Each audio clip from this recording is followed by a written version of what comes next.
Today on the Daily Shed, new gear.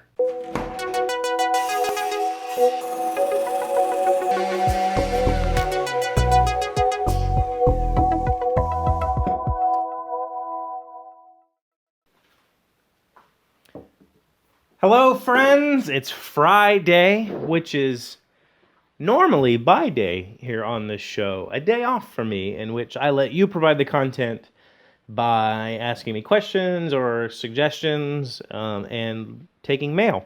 But today is not by day. This is a work day for me because of something special. I've been at this now for 3 months as a daily show. I've been on YouTube for 4 years, kinda. Like, I published a video 4 years ago, and then I did like 6 videos over the next 4 years, and in the last 6 months I've been publishing videos regularly. And that coincides with getting some new gear, like this power shot that I'm using,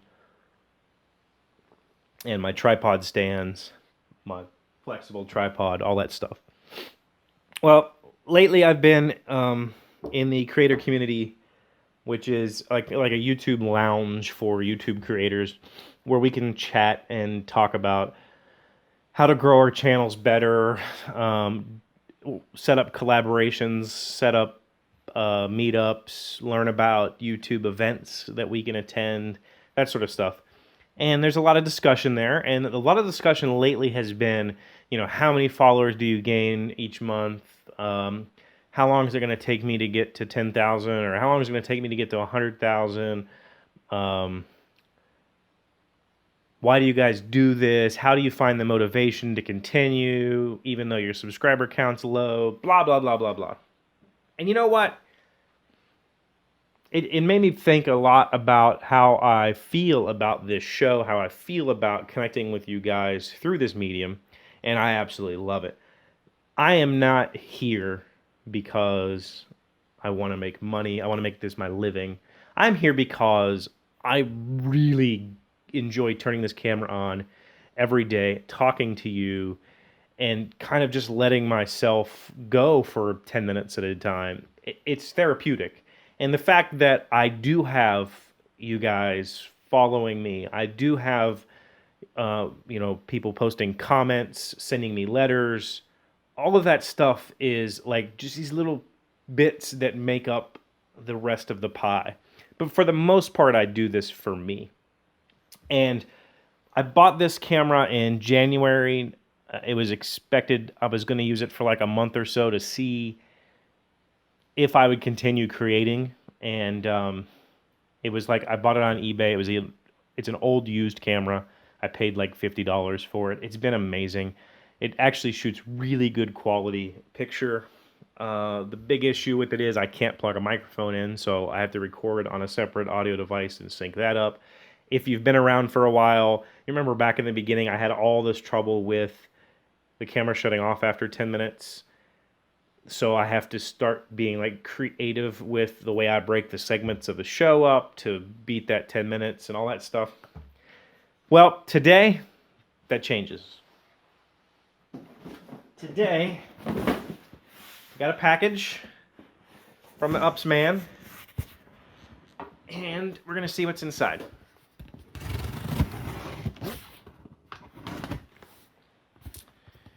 This came from, I don't know if you can see that, well, it's upside down now, B&H Photo.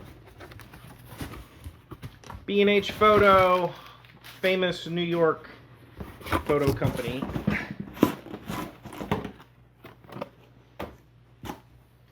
I'm not going to lie, I placed the order from there because of recommendations from Casey Neistat and other YouTubers. So, what you see on the table here constitutes about 4 months of my advertising revenue.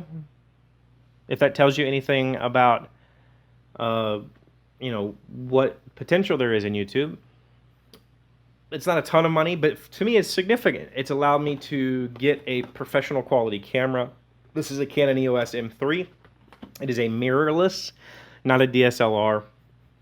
I didn't want a DSLR because they're much bigger, and because I'm mostly recording video, I don't need the extra mechanicals that can go bad. I just need a lens in front of a large sensor. So this tiny little sensor in this camera is awesome. The big sensor in this camera is great.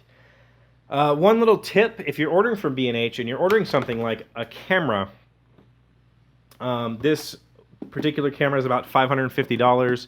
They do offer an accessory package for this free. But when you're in the shopping thing, you have to look, and it has like package deals where this was a package deal that came with the lens. They have other package deals that come with different lenses, or a package deal that comes with like a tripod and stuff like that. But they have one that's called the free accessory pack. If you don't click it, you won't get it. The free accessory pack constitutes this holster, this belt holster. I don't know that I would put that on my belt. It's quite large, but that's a great thing to put the camera in. It also comes with a UV filter. If you have never been into photography, you should always have a UV filter on your camera. It does not affect the image quality, but it is basically a screen protector for your lens. This keeps dust and scratches from hitting your lens. It's much cheaper to replace a $10 UV filter than a $400 lens. And they also give you a 32 gig class 10 SD card. That's a free accessory kit. Go for that. I also picked up a Rode Video Micro. This is like the really small version of their DSLR microphone. I picked it up because this is not a DSLR. It's a small frame camera, and so this won't be overly sized. And I do most of my recording indoors, so really I didn't need a really super high quality shotgun mic. I just needed something that's better than what's in the camera. So that being said, I'm here for a long while. I did the last 5 months on this little tiny camera. I have now spent a considerable more on this channel between the microphone and the camera. I'm here, and I'm super excited to have you guys here. It's been so much fun for me to hang out with you guys every day. It lifts me every day to come down here, turn the camera on, and just talk. And then to have a connection with people all over the world, it's amazing. I can't even begin to tell you how therapeutic this is for me, how much this boosts my mood, boosts my day. Every day, I'm at work, like, thinking about what I'm going to come talk to you guys about. Like, it's like you're my best friends. I'm ready, like, you know how when you call your best friend and you have, like, I'm going to tell him this, and you call him that every day. I'm like, oh, I want to talk about this. I want to talk about this. That's what YouTube is for me. I don't give a turd about being a star on YouTube. The chances of that happening, pretty close to zero. But the chances of me connecting with people like you, I've already done it. I've already achieved my goal. We're here. Let's keep this up. Thank you, guys. None of this stuff here, this stuff, I got this stuff because of you, because of my fans who watch these videos, who like and comment and subscribe, who share these videos with your friends. You paid for this, essentially. Thank you. Thank you so much. I can't even begin to tell you how excited I am to bust this stuff open and get it going. This video is late because I waited for the UPS truck to show up. Now that I have it, I'm going to spend the weekend getting the studio reconfigured for this camera, get some lighting fixed, and get this set up, play with it, so that on Monday, when I come back, we'll be in even better quality. So thank you guys for stopping by. I can't wait to see you next week. Have a good weekend. I'll talk to you later. Hey, Doc, wait! I want to ask you something. Today's random fact comes from womansday.com. That's a magazine, is it? I'm not positive, but I think that's a magazine. Because I don't think there's a Woman's Day. Maybe there is. There's like, today was Donut Day. Why is it considered bad luck to open an umbrella indoors? According to superstition, bad luck will rain on you if you open an umbrella indoors. One explanation comes from the days when umbrellas were used as protection from the sun. That's called a parasol, not an umbrella. Never heard about opening parasols indoors. Anyway, opening one inside was an insult to the sun god.